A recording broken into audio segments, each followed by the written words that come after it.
Welcome to the Lore Watchers. We are diving deep into. Today, it's all about Bigfoot, the ultimate, mystery creature. So, Tim, who is Bigfoot? I mean, we hear the name a lot, but what's the actual, lore behind it? Well, Bigfoot, also known as Sasquatch, is this legendary ape-like creature. It's said to inhabit the forests of North America. It's often described as this large, hairy, bipedal humanoid, but it's usually portrayed as pretty elusive and shy, avoiding human contact. Oh, right. The big, hairy humanoid. I've heard it has, a bunch of different names, too, right? Not just Sasquatch? Yeah, exactly.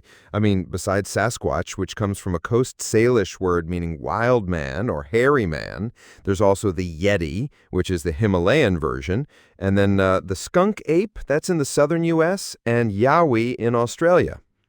So, these descriptions, they're pretty consistent across all those names, then?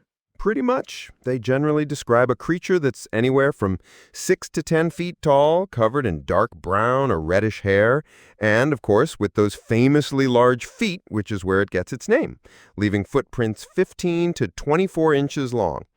But what is the Bigfoot phenomenon really? I mean, why is it such a thing? Yeah, well, Bigfoot is considered a cryptid. That means it's an animal that's claimed to exist based on anecdotal evidence, folklore, or eyewitness accounts, but there's no actual scientific confirmation. So what makes it so, persistent? And what really sets Bigfoot apart in terms of the alleged evidence? Oh, definitely the footprints. People find plaster casts, and there are photos that show these massive humanoid prints.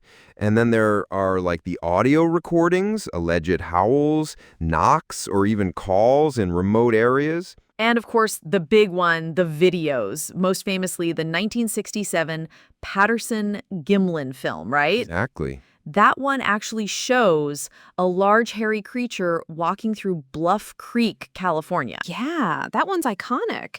And culturally, indigenous tribes across North America have long spoken of these wild, forest-dwelling giants. But, skeptics argue that Bigfoot is either just a misidentified animal, like bears walking upright, or a deliberate hoax, or just a cultural myth perpetuated by folklore and media. So when did this legend actually begin? How far back do the stories go? I mean, it's ancient, really. Indigenous oral traditions include stories of wild men going back centuries.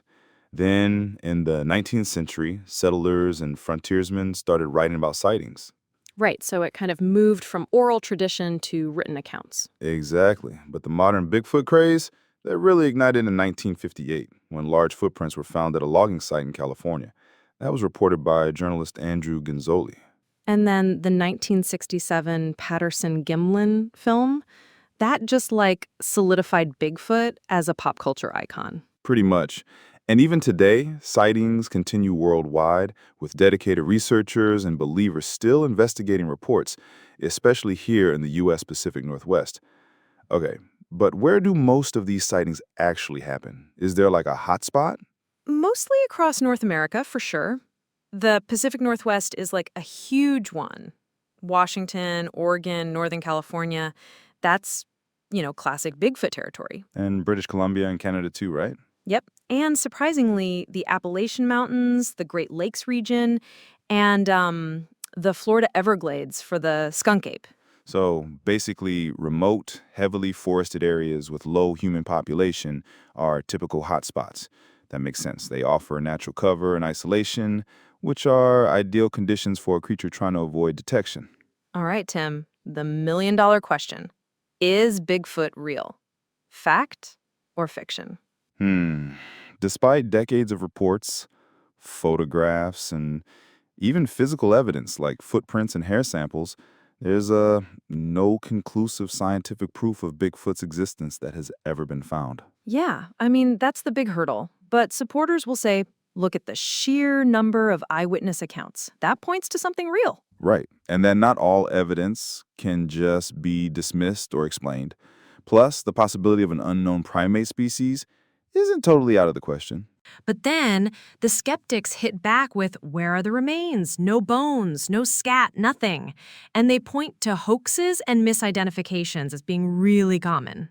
And that, psychology and folklore can explain a lot of the belief.